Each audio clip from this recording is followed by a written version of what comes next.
안녕하세요. 책소리의 서다입니다.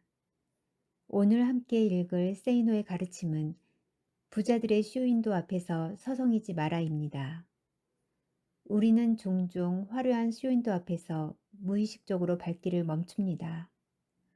그러나 그 반짝이는 유혹 뒤에는 부자들의 마케팅과 이미지 전략, 그리고 우리가 빠져들기 쉬운 소비의 함정이 숨어 있습니다. 오늘 이 시간 세이노는 묻습니다. 당신은 진짜 자신을 위해 살아가고 있습니까? 아니면 남들이 만들어낸 이미지 속에서 소비하며 살아가고 있습니까? 이 글을 통해 우리가 무엇을 바라보며 살아야 할지 다시 한번 생각해보는 시간이 되시길 바랍니다. 나는 유명 브랜드에 미친 사람이 결코 아니다. 결혼 직전 처가에서 내 시계를 좋은 것으로 사라고 돈을 주었는데 나는 아내와 같이 청계천 시계 골목에서 심플한 디자인의 저렴한 일제 세이코 밀수시계를 각자 하나씩 샀다. 나는 밀수고 나발이고 싸고 좋으면 산다. 아내는 내가 사준 그 시계 디자인을 좋아하여 지금도 종종 차고 다닌다. 나는 예전에 잃어버렸다. 왜 사람들은 부자도 아니면서 결혼할 때 그렇게 패물에 신경을 쓰고 유명 브랜드 상품에 목을 매면서 부티를 내려고 할까? 남에게 보이기 위함 아닐까? 공산 국가들이 붕괴되기 오래전에 마르크스주의는 망할 수밖에 없음을 단언하였던 이데올로기의 종언의 저자 다니엘 벨은 자본주의적 상품 교환에서는 실용성보다 외관이 중심이 된다라고 지적한 바 있다.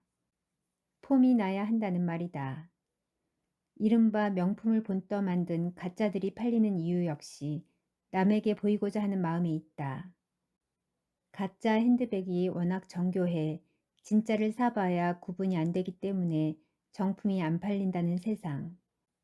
하지만 가짜를 만들어도 진짜와는 눈으로도 쉽게 구분되는 값비싼 시계 같은 것들은 오히려 진품이 더 잘 팔린다는 세상. 바쉐른 콘스탄틴, 피아제 등 다이아몬드를 주렁주렁 박은 시계를 사는 사람들이 돈 많은 사람들이라면 나는 아무 소리 하지 않는다. 아니, 오히려 잘 샀다고 말할 것이다. 문제는 부자가 아닌 사람들, 부자가 되려고 하는 사람들이다. 값싼 시계를 차고 다니면 손목이 부끄러워지기라도 하는 것일까? 어느 신문에서 친구들과 명품계를 한다는 여대생이 이런 말을 하는 것을 읽었다. 요즘엔 겨울철이라도 반팔티나 블라우스 위에 외투를 걸치고 다니는 차림이 많다. 실내 생활이 늘어났기 때문이다. 그만큼 시계를 상대방에게 보일 기회가 늘어난다. 이제 개라도 해서 까르띠에 탱크 시계를 구입하는 것은 사치가 아니라 트렌드다. 트렌드? 트렌드 좋아하네. 트렌드가 밥 먹여주냐? 라이프 스타일을 유지하기 위한 투자라고? 꼴값에 지랄들 떨고 있네. 그게 아니다. 판매자의 상술에 놀아나 혼이 빠져있기 때문이다. 사람들은 상품을 사는 것이 아니라 판매자가 덮어씌운 이미지에 현혹된다. 수많은 상품들의 매혹적이고도 아름다운 이미지들이 광고를 통해 쏟아져 나오면서 사람들을 세뇌시킨다.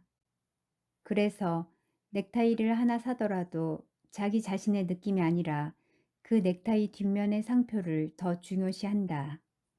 하지만 당신이라는 인격체는 당신이 소유한 상품과 동격이 절대 아니다. 나는 상품이 주는 그 어떤 이미지보다도 나 자신의 판단을 더 소중히 여긴다.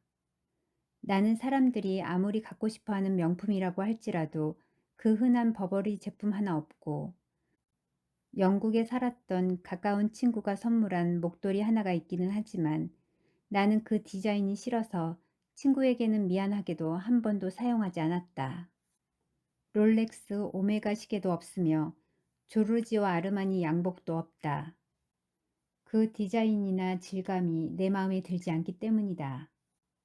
내가 갖고 있는 물품들 중 명품으로 볼 수 있는 것은 몽블랑 만년필들과 워터맨 만년필, 나는 끄적거리는 것을 좋아하기에 만년필 욕심이 있으며 모두 면세점에서 샀다.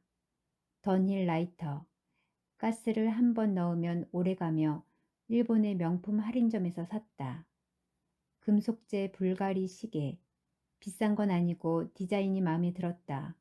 뭐 그 정도이다. 아 참, 가짜 롤렉스 시계도 하나 있는데 어느 스승의 날 나를 스승으로 여기는 예전 직원이 금속 디자인이 나와 잘 어울린다고 선물로 준 것이다. 그런데도 사람들은 내가 걸치고 다니는 것들은 모두 유명 브랜드 제품으로 믿는다. 1만 원짜리 시계들도 즐겨 차고 다니는데 말이다. 포스트 모더니즘의 사회 이론가 혹은 본격 하이테크 사회 이론가라 불리는 장 보드리아르는 이미 30여 년 전에 저서 소비의 사회에서 남들이 만들어 놓은 덫에서 벗어나 주체적 삶을 살고자 한다면 반드시 읽어보아라.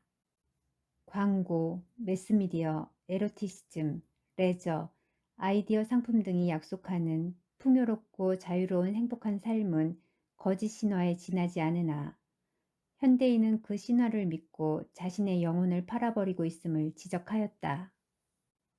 소비자가 소비하는 것은 더 이상 물건의 사용 가치가 아니라 광고와 텔레비전 등 미디어를 통해 확산되는 그 상품의 사회적 이미지이며 현대인은 그러한 이미지의 망령에서 벗어나지 못하고 있다는 것이다. 행복한 때에도 불행한 때에도 인간이 자신의 모습과 마주 대하던 장소였던 거울은 사라지고 그 대신에 쇼윈도가 출현했다라고 그는 지적하였다. 30여 년 전의 말이다.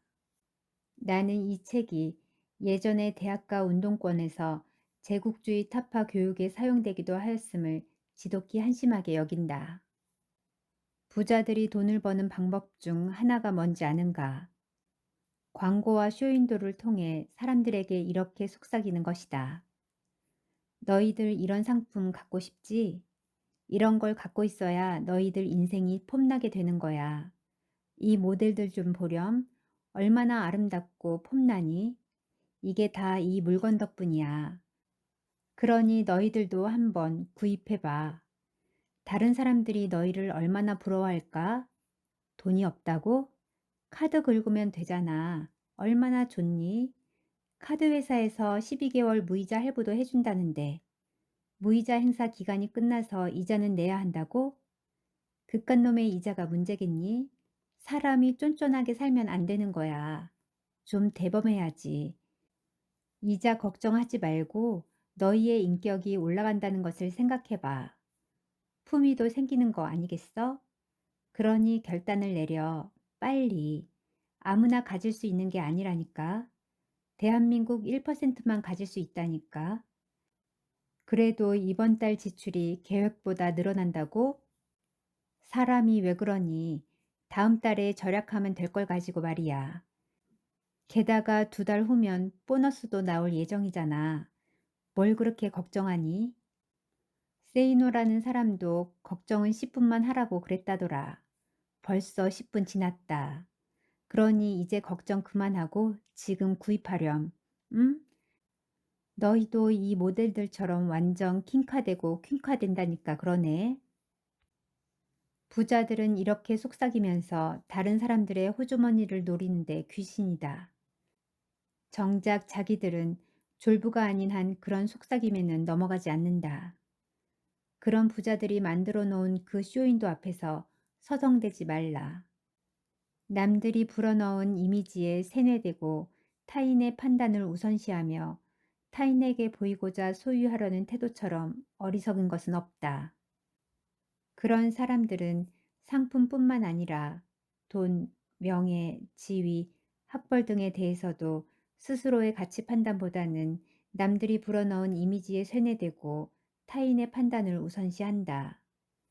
하지만 그런 꼬드김에 넘어가면 투자에 사용할 자금과 시간은 점점 더 제로에 가까워지며 오히려 삶 자체를 잃어버리게 될 가능성만 높다.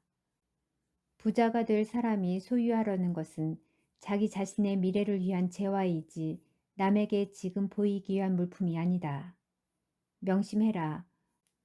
부자가 되려면 사람들이 사로잡혀 있는 그 이미지의 망령들로부터 초월한 높은 경지의 초인처럼 굳건히 서 있으면서 역으로 그 망령들에 사로잡힌 어리석은 사람들의 심리를 파악하고 이용하여야 하는 법이다. 쇼윈도는 부자들이 만든 세상의 이미지입니다. 그 화려한 외적인 면에 현혹되어 자신의 시간을 팔고 미래를 소비하며 살아가는 삶이 아닌 진짜 나를 위한 선택을 할 수 있어야 합니다. 세이노는 말합니다. 소유한 물건이 곧 당신의 가치가 아니며 남의 시선이 당신의 삶을 결정짓게 해서는 안 된다. 우리는 소비자가 될 수도 혹은 스스로 선택하고 창조하는 인생의 주인이 될 수도 있습니다. 오늘의 내용이 여러분의 마음에 작은 울림이 되길 바라며 책소리에 서다는 다음 이 시간에도 깊이 있는 책의 지혜를 가지고 찾아오겠습니다. 감사합니다. 책소리에 서다였습니다.